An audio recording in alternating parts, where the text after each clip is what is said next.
Dulu, sosok Deddy Corbuzier dikenal sebagai seorang magisian atau pesulap. Namun, mendadak Deddy Corbuzier terjun ke dunia YouTube dan podcast. Deddy Corbuzier kini memang lebih dikenal sebagai seorang YouTuber top tajir melintir. Yang semua konten-konten yang dibuatnya, berhasil meraup jutaan penonton.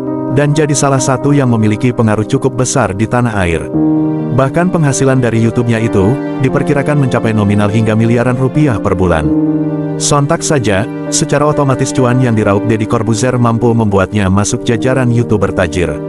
Namun siapa sangka, di balik popularitas dan gelimangan harta yang dimilikinya saat ini, suami dari Sabrina Hairunisa itu ternyata berasal dari keluarga sederhana.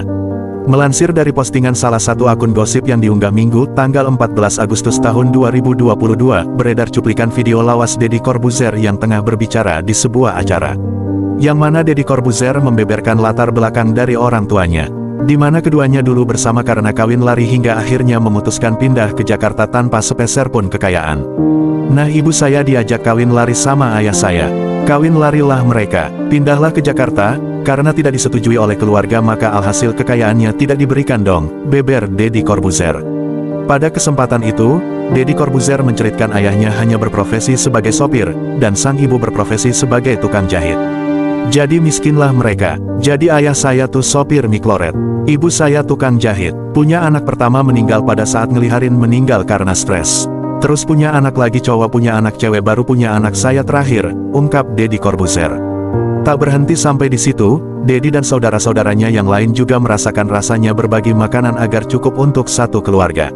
Saya tuh anak ketiga, saya mengalami contohnya kalau beli bakso itu satu mangkok dapat beberapa bakso dipotong-potong dibagi untuk sekeluarga. Kalau masak mie instannya satu dibagi nasinya banyak, ujar Deddy Corbuzier. Meski begitu, Deddy merasa kakak tertuanya lah yang paling merasakan kesusahan. Sebenarnya yang paling mengalami susah menurut saya kakak saya yang paling tua. Karena dia kan yang dari generasi pertama. Kalau saya kan udah generasi paling mudanya. Dan ayah saya akhirnya dapat kerjaan di kantor, tambah Corbuzier. Setelahnya, kehidupan ekonomi keluarga Deddy Corbuzier berangsur-angsur mulai membaik. Tatkala sang ayah mampu membeli mikrolet lantas menyewakannya. Dan berhasil bekerja kantoran dan diangkat menjadi seorang manajer.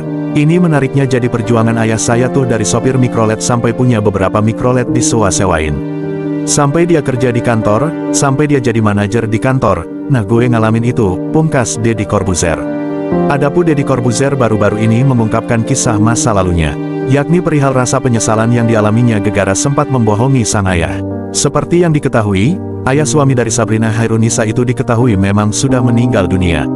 Ya, ayah Deddy Corbuzier yang bernama Omar Sunjojo meninggal dunia pada tahun 2007 silam.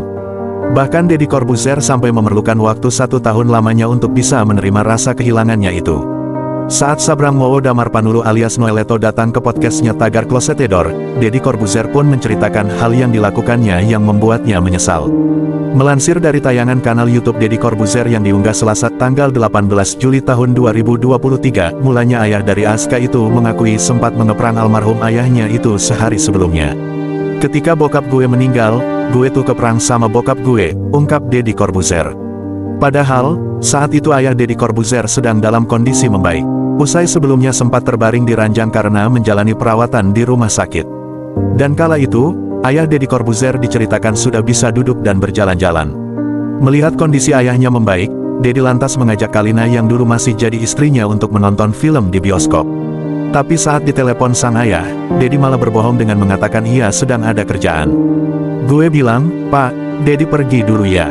Ada kerjaan." "Gue enggak bilang mau nonton," ujar Deddy Corbuzier.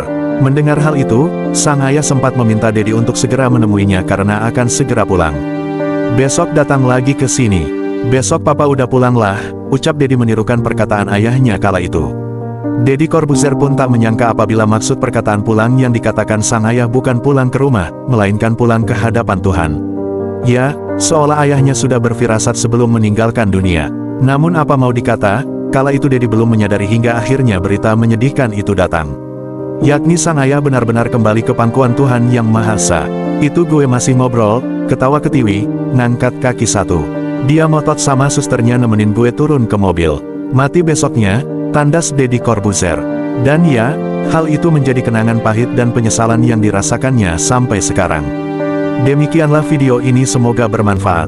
Jangan lupa like dan subscribe channel ini, dan klik tombol lonceng untuk mendapatkan notifikasi, supaya tidak ketinggalan informasi menarik lainnya.